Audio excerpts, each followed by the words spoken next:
It's a real pleasure for me as a longtime fan to be sitting here with Aaron Gray. Here with Larry Hama. We're talking with Kevin J. Anderson, best-selling author. Mr. Neil Adams. I am here with David Fritz. Axel Alonso, editor. Shadow Stevens. And Devil's Comic-Con with John Delancey. Tom King. Kevin Conroy. Free comic book day. Denise Crosby. PopCon Pop Expo. Here on location at Star Wars Celebration. Sci-Fi Expo, talking for our second time with Gil Gerard. Wichita, Kansas at Time Eddy. David Gerald. I've got Eric Flint. Are here at Smallville Comic-Con. Wizard World St. Louis. VillageCon in Bentonville, Arkansas. Michael Lombardi. We were talking with Alan Dean. Quincy Allen. Suzanne Lambden. Of Starlog Magazine, Mr. Kerry Oakwood. Chris Sami. Len Lee. Dave Schwartz. Mano Incarami. Jason Aaron. This is Sci-Fi for Me, your portal to the science fiction multiverse.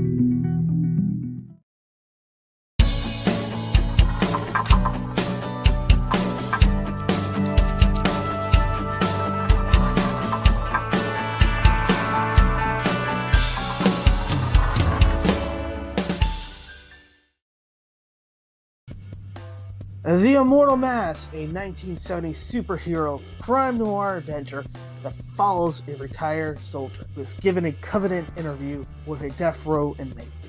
What he learns from the interview thrusts him into Atlanta's shadowy underworld. He will have to utilize his military training to survive from being hunted for the information that could topple the most powerful ruling class in the city.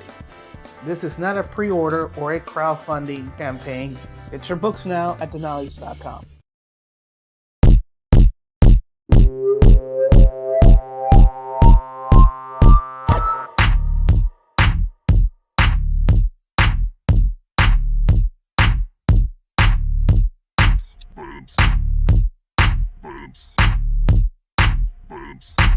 Oh my God.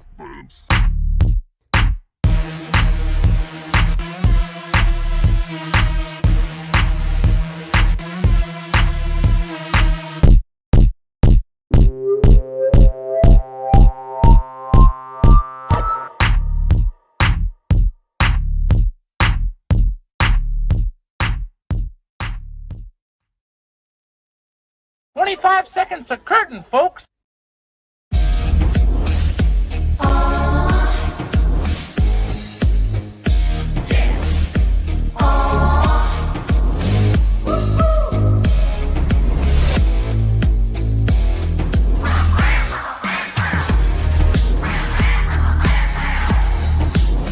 Your favorite podcast is Critical Blast.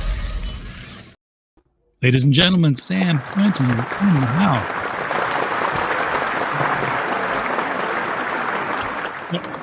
I think that's the first time I've actually just said Sam Quinton, and I'm like, that sounds like a prison. Yep. You get that a lot, probably. As a paralegal, yeah, I get that all the time. Yeah, I can imagine.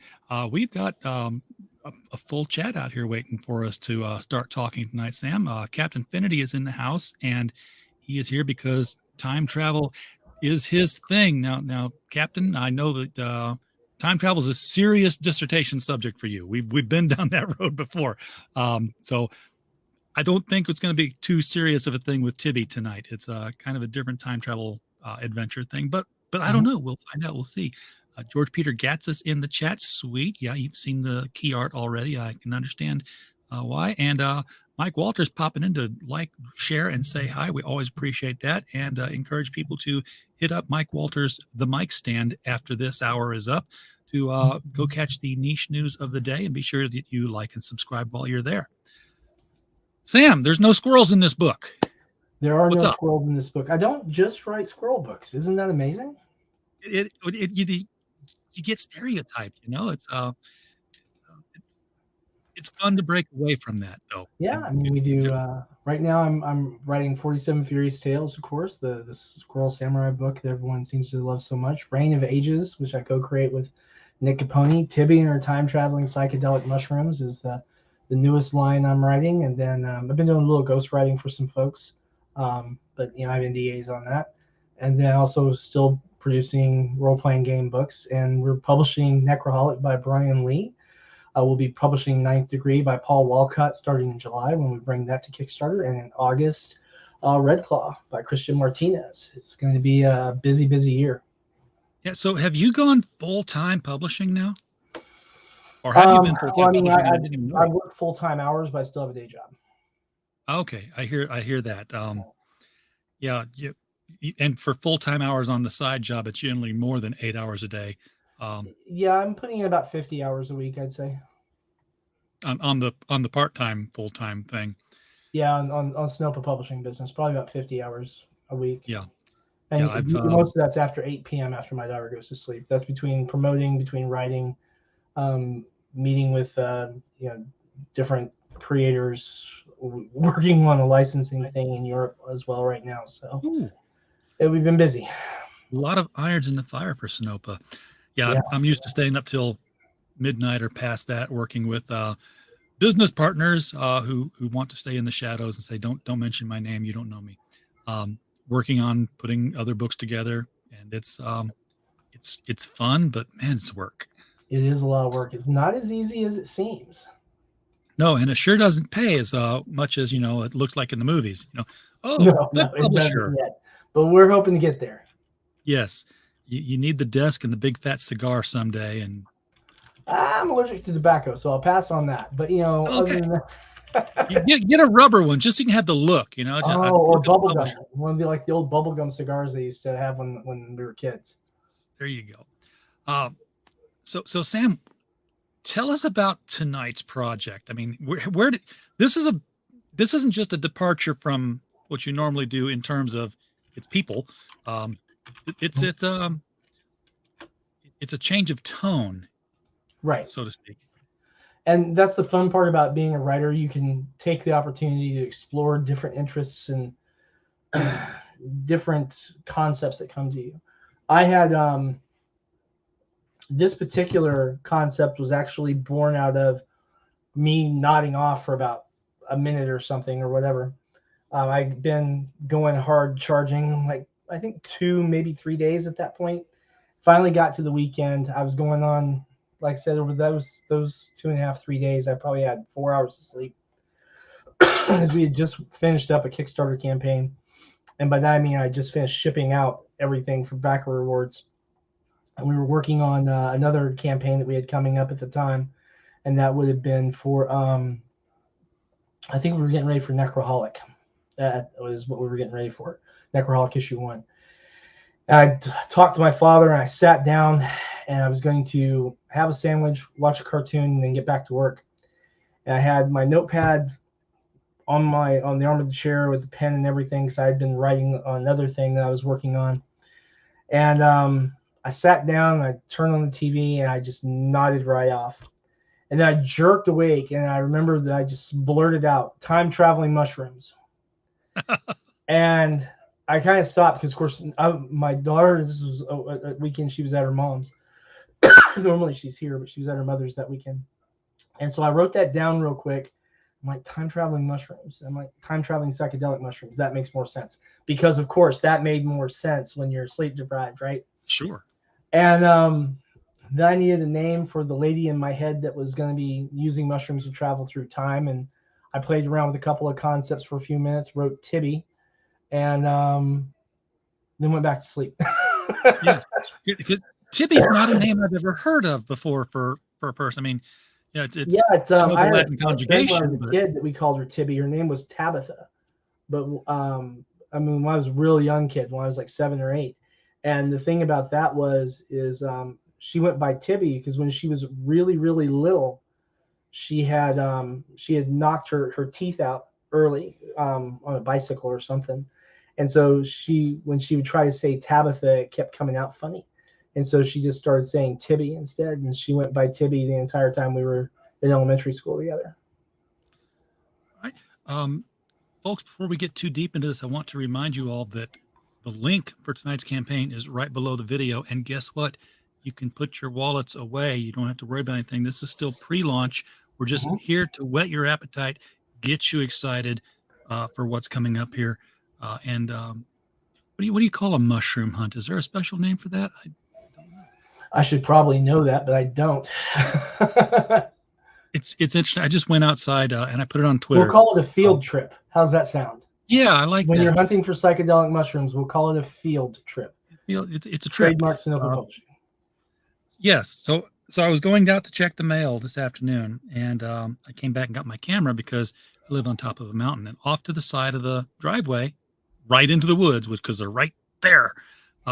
Huge plate of stack of plate of mushrooms growing off the trunk of this tree. Mm-hmm. So I'm like, took the picture. I said, dinner or death, because I know nothing from mushrooms. They come in a can. They're safe. If they don't touch them. That's my limits there. But tell us about Tibbi and her mushrooms. I mean, what's the elevator pitch on this? Well, Tibbi is the cute lady next door who is working a lot of different gigs to keep the bills paid and keep paying on the never-ending cycle of student loan debt. Degrees in chemistry and botany, and what her main job is she works at a dispensary because that's the best job she could find in her community. So while she's doing that and driving delivery for meals and driving people around in her car and doing all the little side gigs that a lot of us have to do to keep things paid, she's growing her own buds in her green room in her house, and also growing her own new strain of psychedelics.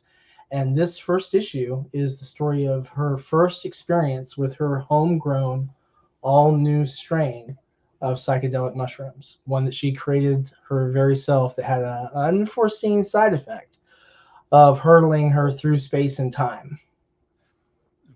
I know very little about this business, but I know that marijuana became legal.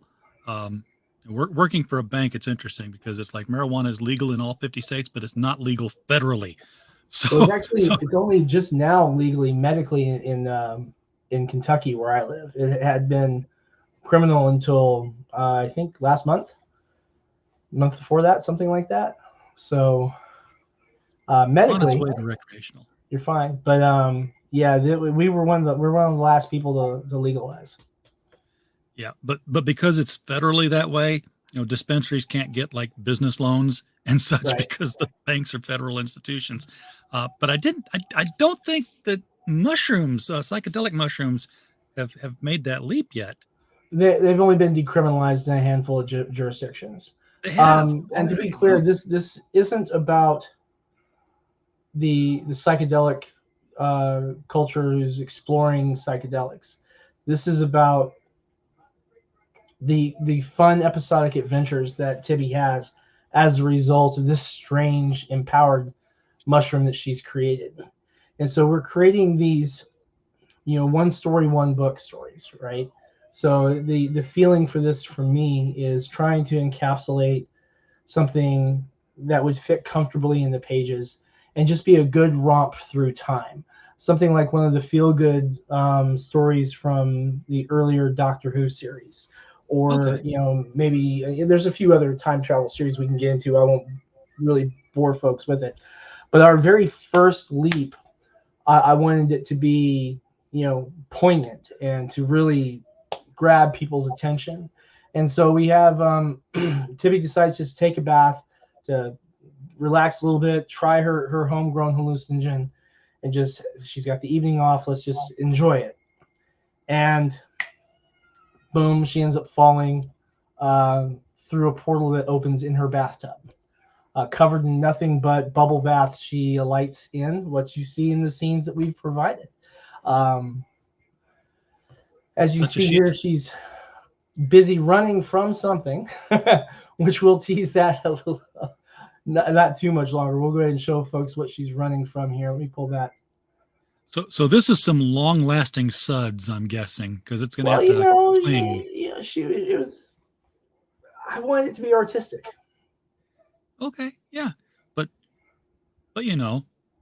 boobs, right? I mean, where's the rating fall on this one? Well, I'll tell you, I consulted an expert about what he thought about my story idea. Someone whom I respect, both as a comic book writer, as a creator, and as someone who is far more aware of far more comfortable with discussing psychedelics than I'll ever be. And that would be the legendary Max Devill, who listened to my story concept and said words to the effect of time travel, dinosaurs, and boobs. It can't miss, man. No, you got everything you need. Speaking of writers and creators that I respect, George is in the chat saying, "Hot joke's on you. There is no field on school trips. It's always to cookie factories or electric companies or libraries or sewer filtering plants. Yeah, they never take you out to a field. If they do, count the kids on the way back because there was probably a point to it." So this is the Kickstarter page as it exists now, folks, and this is going to change within a week. You said, I believe. Yeah, we're going to aim for a launch date on Friday. I'm trying to get. I'd like to have the video done by the time we launch. I might have to put the video off and add it later, but I really want to be launched by Friday. And one of the reasons why is that I'm fixing into this campaign some early bird tiers, because as you're aware, and some of the folks who are watching this might be aware, I've had 24, I think, successful crowdfunding campaigns since I started in 2017. Hopefully this will be the 25th. And I wanted some way to kind of give back to the folks who have been supporting my other projects. And so what we're doing with that is I brought back like the early bird backer tier concept that we see every once in a while, but not as much anymore. And that's going to knock a few bucks off the price of the print book. And it's not just for this. You can also get the Virgin variant at a discounted rate. The Holochrome edition that we're doing will also be available at a reduced rate, and a couple other things that are in there at a reduced rate. So I mean, it's going to be a fun page to explore. Is this the correct early bird, or is this a mock-up? Because I'm showing one that should be $12. $12, yep, for the early print copy. Yep. You get the PDF and you get the print copy. Right, So, and then the shipping's appended on top of that. And anyone who's gotten anything from me, we bag and board everything. It gets wrapped in bubble wrap, packed in Gemini mailer, and shipped to you. If the package is going to weigh more than a pound, then you'll see a slight increase on your shipping cost by about $2, because what we're doing at that point is we're shipping at flat rate priority, anything over a pound. And then we've got some other items in this campaign for folks, coffee mugs, t-shirts, stuff like that. Those will ship direct from our production facilities that we use through Printful. And the nice part about that is that whether you're in Australia, Albania, the UK, Italy, Australia, Japan, even Canada, and the United States and Mexico, you're not looking at huge blown up prices for international shipping because they have production facilities in each of those countries. So you're looking more like domestic shipping for that. Now, in the UK, that's a little higher than what we have here. So you'd see, like, for the coffee mugs, for example, in the United States, in Canada, Mexico, most of the EU, that cool Tibbi coffee mug that we've got, that's $25 including your shipping, right? That gets it to you. I mean, you get that to you pure and simple. And in the UK, it's like $2 more, and I think in Australia, I think it's $2 or $3 more. But I've already got those coded in. Yeah, and I saw that coffee mug. I don't know where I saw that coffee mug or how I saw it. I think I saw it. Oh, here we go. It was on the crowdfunder site. Yep. So you can get them now through crowdfunder, and we can ship them immediately. But yeah, and there's your pretty little face in that. The mugs have been available on crowdfunder. That's what they look like. They're pretty darn sweet. I love the logo. It's psychedelic, and it's a mushroom, and it's tie-dye. It's got everything that you would put into something of psychedelic and mushroom. Yep. James Lee did a fantastic job on this. We really put together like just a murderer's row of talent on this book, with Damian Torres as the cover artist and interior artist. We've got Dakota Erhan doing colors on the interior, and he's just really, really working his butt off for it. And of course, we've got a couple of those images that we sent to you too. Alexia Veldhausen has done the editing on there, And then Taylor Esposito, who teaches lettering at the Kubert School, is actually lettering this book just as he does Reign of Ages. So we brought, as usual, just a fantastic team to make this book happen. 3 pages, well, 2 full pages done. The third one is work in progress. It's the page 10 I sent you that we'll show off people here in a minute. They're adding some effects and stuff to that page. And then we'll have 21 pages left to do. We'll be done by mid-August and shipping in September. It's a lot closer than it sounds. Yeah, time is just flying by. We're already in May I know, of 2023. That's a month away from the halfway point. Yep. So you want to share some of those pages? We can take I a do. look Yeah, at, sorry, I got sidetracked in the story. The sequential well, it's a good story. Yeah, and it doesn't have to make sense. I mean, if you're dealing with mushrooms and time travel, then you don't have to sit there and say, well, the energy that will be required to open up a wormhole and then suck that amount of mass through it, plus how far you could travel, plus the changes that you make. That's all in the wind by this point. It's mushrooms. All right. So let's go ahead and just share that raw Virgin variant cover art. Right there. Again, this is by Damian Torres. These are with his colors.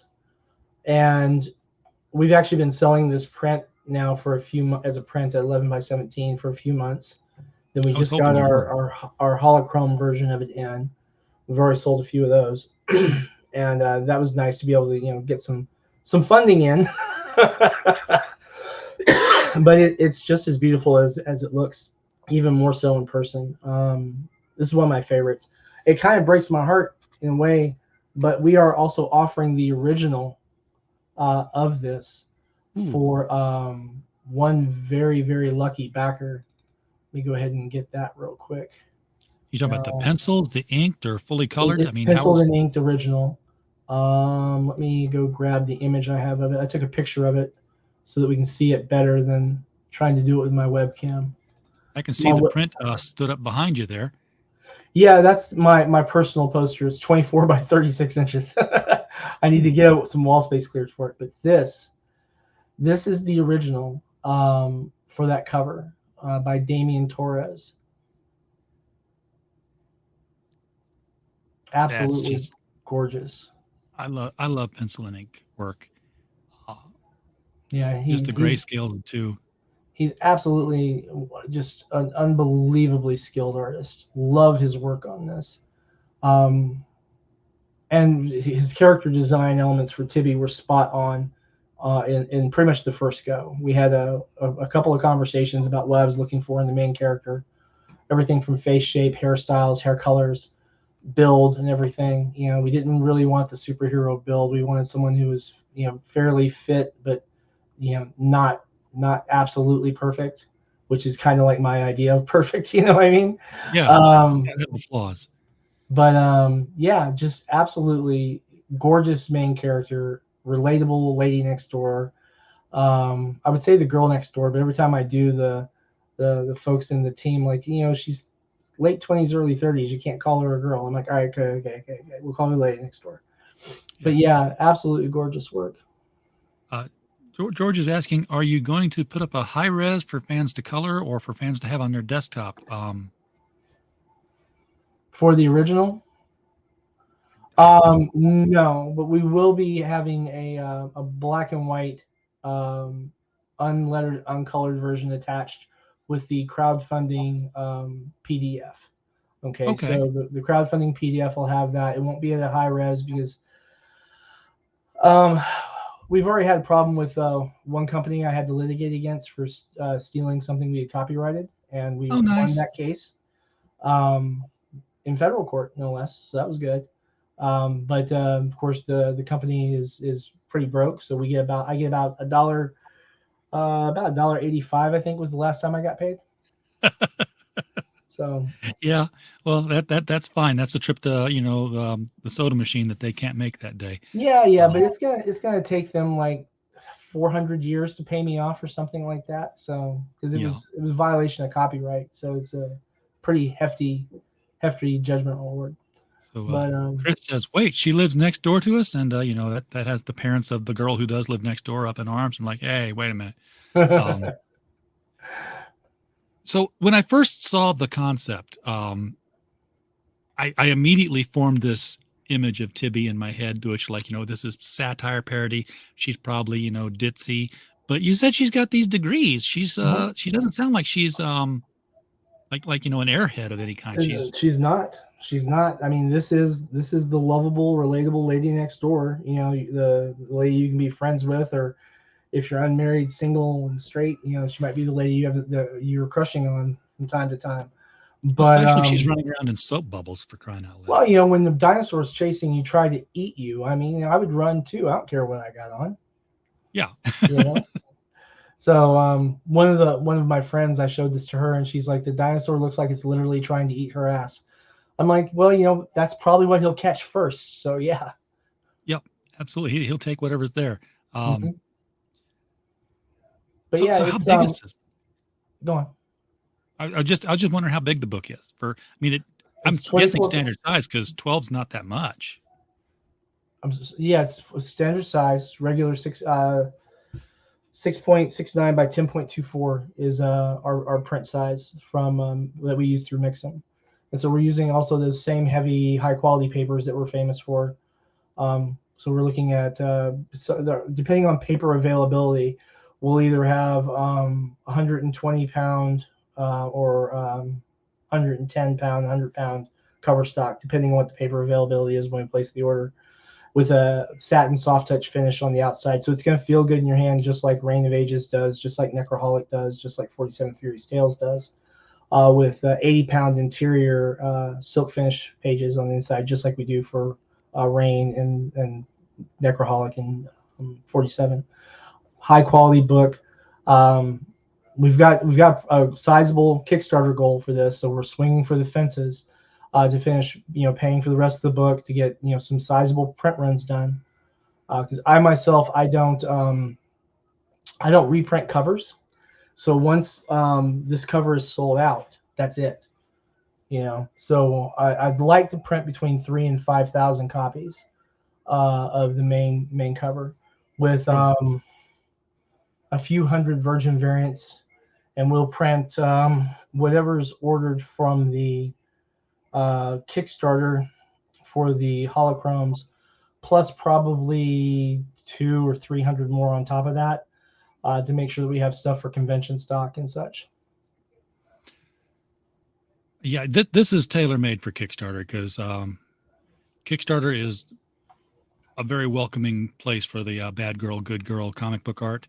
I don't know if Kickstarter is always your go-to choice for your other projects, but yeah, I mean, I use Kickstarter, Indiegogo, Crowdfunder. Indiegogo has not approved my last 2 campaigns, so I'm having a little trouble there. Okay, 2 attempts, I can tell you, not approved. Take it to Fund My Comic. They won't give you that kind of a problem. I've looked at that yet. I'm not quite sure how the interface is yet.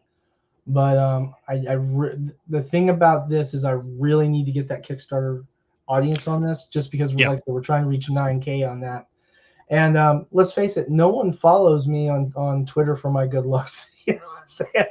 So unlike some of my artists who have 5,000-10,000 people following them because they can watch them draw, or because they have a pretty smile or whatever,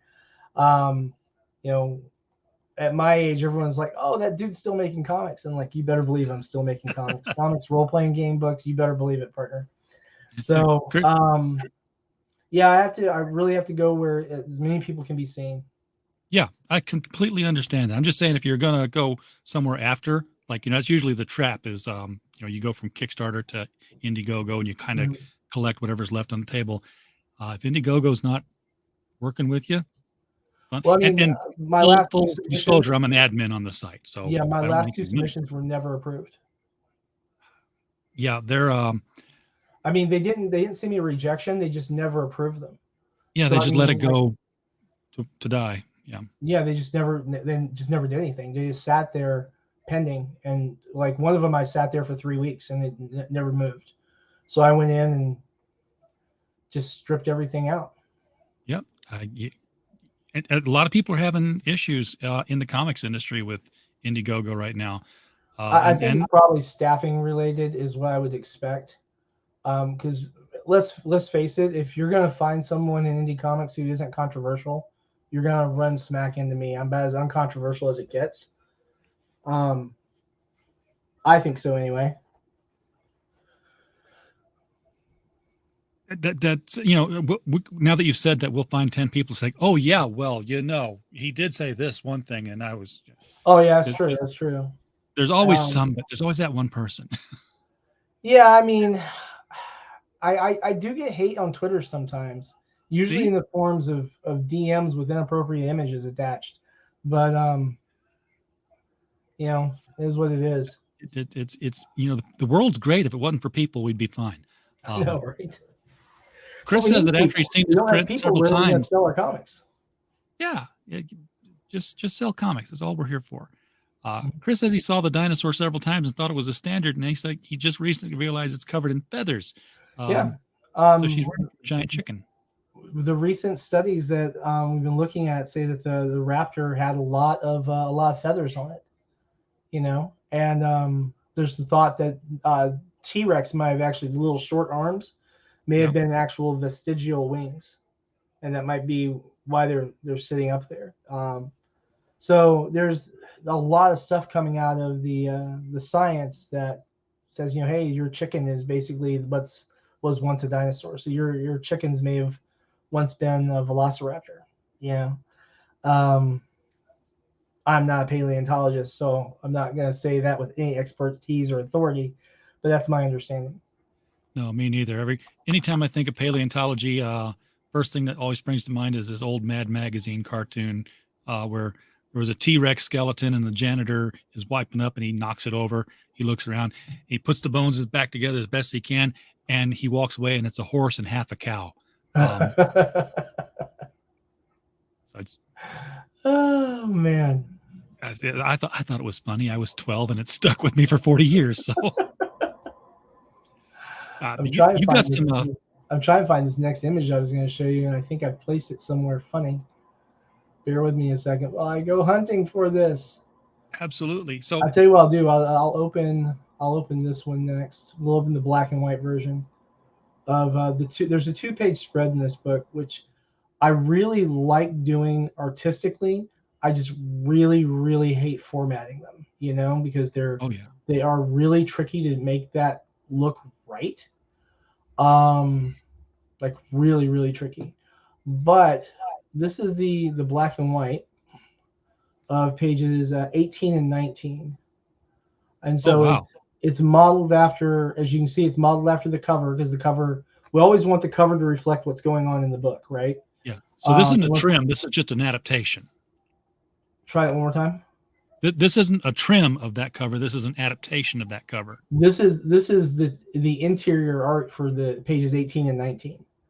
This is entirely different piece. It's just the same scene that was depicted in the cover. This is how it actually looks on the inside of the book. So it's a little different because we're doing it as a 2-page spread, so you have different dimensions, right?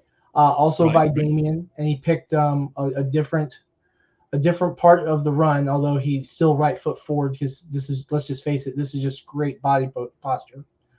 And we see here that the dinosaur is a little bit closer on. And we've got some elements in here that you might take a look at. You realize, well, hey, there's ferns and there's fungus and there's giant mushrooms and stuff, but there's no trees and no grass, because trees actually came later. And the grass where the velociraptor would have been was not really what you think of as grass. It was more ferns. I'll get it out eventually. And we did a little bit of research on this to try and get some elements that would give scientists who study the period a little nod. All right, cool. Now, were mushrooms probably 8 feet high? Probably not, but who knows? That's what I was commenting on. Was I saw the mushroom, like, well, her ticket home is probably around here somewhere. Well, you have to wait and read the story. Her way home comes in as, like I said, this is all one episode, and there's a little bit of everything from that glimpse back in time, not just from like the flora and the fauna, but also the astronomy of that. So look for some of the panels when they're depicting the sky to see some things that you would have seen from Earth at that time period. Moon is still under construction. Yeah. Death Star under construction. Yeah. It was a long time ago. It just wasn't a galaxy far, far away. Yeah. And I'm looking, is that a giant millipede? Yeah. It's a giant millipede. And now this folks, is actually modeled right. after similar to one that we have a sample image of from Southeast Asia, but with some information from a fossil record of one with regard to the head. So these are actually not from the same period, but it was just too much fun to have a giant millipede eating at the giant mushroom to not have it included. This is comics. We read books where Anthro was fighting dormant dinosaurs, and I'm like, we know that cavemen and dinosaurs didn't coexist. And see, this is just designed to be a fun comic. It's designed to be a nice romp. It's not satirical. It's not trying to make any political points with anybody. Obviously, we've got some incredible badass art from the team going into this, and we're just having one hell of a good time telling this story. And I'm going to cheat. I'm going to go to the download so we can show you the color work that Dakota's put on this. Oops, I grabbed the wrong one. It's probably not as a whole, but this particular issue puts me in mind of Bud Root's Cave Girl or Cave Woman. I can see that. Yeah. This is if I can. Because Miriam ran around a lot like this too. Just sands the soap bubbles. I have to do this a little bit differently. I grabbed the wrong one. You said you have like T-shirts for the campaign. Are they tie-dyed? No, I wasn't able to get a tie-dye one done in time for the campaign because there's a thing you have to go through to make that happen. But I think I might do that for issue 2. Issue 2, we're going back to Woodstock, and it's perfect. A whole story about Tibbi's second experiment with her homegrown psychedelics, taking her back, to see Woodstock, which I thought was just a cool idea. Let me get this out for you so you can check this out. So, are you playing with any of the time travel tropes, or are you just putting her in the setting and time travels the way she got there? I mean, we're not being very tropey at all. We're just trying to focus on just telling singular stories per issue. There isn't an overarching bad guy in any of these. There may be one introduced in issue 3, but he's not going to be like recurring every year or something like that. Because I think sometimes we lose the menace of a potent bad guy if we see them defeated over and over again. You know what I mean? It becomes less of a big deal.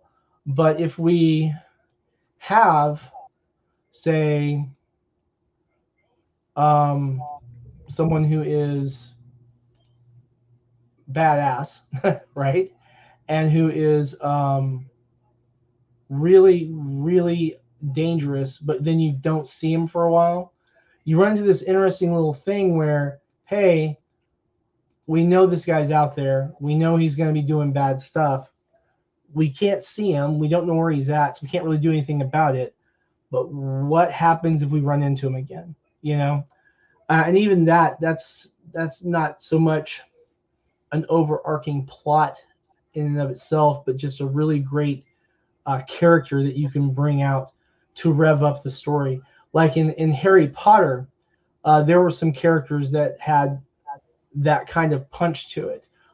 In Jim Butcher's The Dresden Files, there were most definitely some in there that had that kind of punch. I think the biggest one would be Susan Rodriguez, who you get to meet in the first Dresden book. You get to hang out a couple of times with her, and then something bad happens, no spoilers, and you don't see her in another book for 10 years. And that's how you get the book title changes, which makes my hardened ass break down and cry, which is, no shame in that. It's one hell of a story. And I'm so sorry this is taking so long, guys. I had these opened up and then I misplaced them, so I am so sorry. But the good news is I have it open now, so all I have to do now is just hopefully make this work. When I talk about time travel story tropes, are we going to see things where she like changes history or runs into her parents? Or no, but you're going to see in one particular, well, in issue 2, you're going to see some interactions with her in history, but in such a minor way that, I mean, it's really only going to give people who have any knowledge of that particular period a little nostalgia, right? Because we don't want to take and rewrite history through the story elements. Maybe we can have people say, well, you got to be careful. You might do this, this, or this. And then it turns out, I mean, you're in the same timeline where this is happening. So is history immutable? Let's find out. Let's play with it. But let's not, go back and murder Hitler when he's 5. You know what I'm saying? Don't get me wrong. I think there could have been a lot of good done for that. But then the bad part is you're killing a 5-year-old. There's a lot of moral ambiguity there. But that's how I get canceled right there. Saying, don't kill baby Hitler. See, now you're pro-Nazi. I'm really not. I'm actually incredibly anti-Nazi. Aren't we? Who isn't? I mean, come on. Those guys. Yikes. But this is what I want to show you here. The color that is put down by Dakota Erhan on the 2-page spread here. Just really, really bringing everything out with that fantastic base art from Damien. Doing beautiful, beautiful job. Yeah, that is and beautiful. Then a lot of layering in there. This next one, though, this is a work in progress because there's still Dakota is still enhancing the color on this, but we wanted to get this so that people could be seen. And this is from page 10, and this is the beginning of Tibbi's trip through time. So there she is in the tub, and then surrounding that, suddenly it's the deep, and she like poosh. Yeah, and if you look really carefully on here, like in that second panel, you see that the colors are starting to form in the bath. And then the third panel, you can see that they're just swirling all around her. And then the whole backdrop piece where she's falling through this portal in the tub, there's some elements there that Dakota's still working on. But I mean, just from where he's at right now, we could put this in the book today and no one would think anything other than it's gorgeous. But he's got a couple of things he wants to dial it up to 11, so he's dialing it up, and we're going to see something truly special. Okay, so I'm curious because this is being done with psychedelic mushrooms. With the ending of each story, is there, and now I'm making allusions to Little Nemo and Slumberland, is there any wiggle room at the end where it's it could be like, yeah, these mushrooms made her travel through time, or she just thought she traveled through time? Well, we actually addressed that in issue 1. And so by the end of the book, you will definitely know, is it real or is it all just a crazy trip? And there's absolutely no way you're going to know for certain. By the turn of that 24th page, you're gonna be like, oh my God. Okay, no ambiguity. There is no ambiguity there. You'll know one way or the other. But I'm not gonna spoil it here because I'm gonna be the capitalist of the bunch. I want people to buy and enjoy the book. Yeah, and I want to buy and enjoy this book, so I'm waiting for you to launch so I can do just that. What's really fun is that I've already had people ask if they could get this page as an art print. I was thinking that of the spread myself, actually, but yeah, this also would make a beautiful art print. Yeah, they're beautiful stuff. Captain Finity says history is absolutely immutable. Well, of course, you think it is because, you remember the current history. We change it, you'll remember that one. I'm kidding. You were bringing up something big. And I was going to say, we did also do, the holochrome art prints, and this was done to test to see what we're going to have for the holochrome covers. They'll be standard comic book size, not the 11 by 17 you see here. Yeah. But this is the same weight of paper that we're using and the same finish. So this is what those holochrome variants are going to look like, just regular comic size. And then we have those available as well.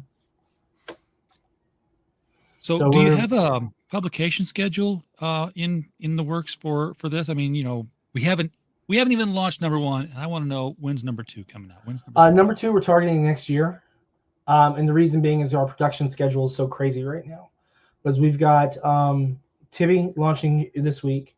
In June, we were going to be doing one of the 47 projects, 47 Furious Tales.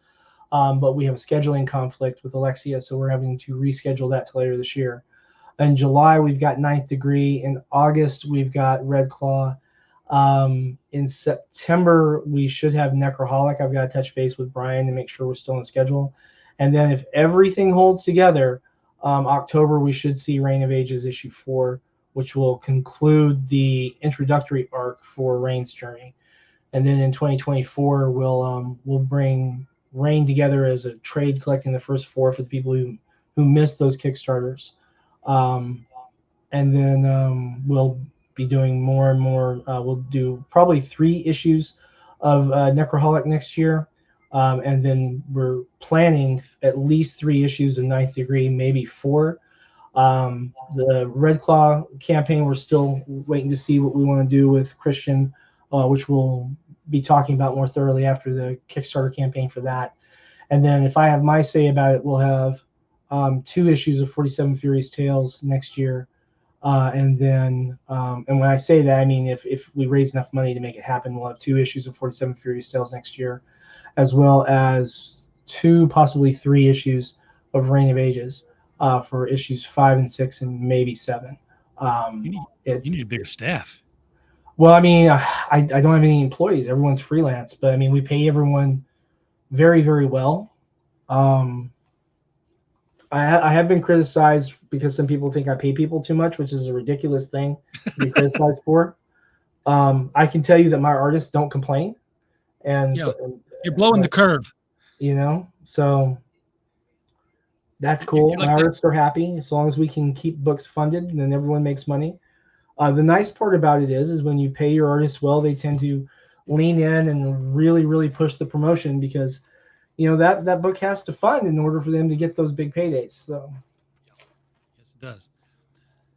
Well, it looks like a fun book. I'm sold on it. So cool. I will definitely be pushing it myself. And of course we hope you come back when the Kickstarter is live and we can go through some tiers. Oh yeah, definitely. We'll schedule one here quick. I will tell you guys this too. We have a very, very, very, very limited tier option for getting drawn into book 2, which, like I said, won't be done till next year. We won't do till next year. But what that scene is another 2-page spread, and it's Tibbi at Woodstock with the left-handed genius himself on stage playing his electric rendition of the Star Spangled Banner. And we're going to put the drawn-in characters in the crowd with the hippies and the bikers and the other disaffected youths at Woodstock. There are very, very, very few of those. And they are a premium tier, not going to lie. But, there's original art by Damian Torres being offered on this, both the original cover for Tibbi and art piece he did as an art print for Reign of Ages. Just all kinds of stuff for you to come out and support the project. And I hope you will. And not just, pledge it, but also share it with other people. If you have a show on too, we'll, reach out to me, but RJ has first. Well, after Larry, I guess Larry technically has first when we debuted the title, but RJ, you're second. Okay, we'll make it happen. So I'm gonna take that down there because there's no more to show. We gotta get a campaign up and running. It's gonna happen next week or within the week. So watch for it to happen, folks. And if you worried that you're gonna forget about it, click the link below. go to the advanced thing, and then all you got to do is just click the button there that says, hey, remind me, and you'll get an email that'll say, hey, we just launched. And you say, oh, yeah, that's that thing that was on the show, the Thing show. And we got 88 people signed up so far without any big push so far yet. So come on, guys, one of you in here, make it 89 so that we can flex a little bit. Somebody make that number change. In fact, if I were just to refresh it right now. Well,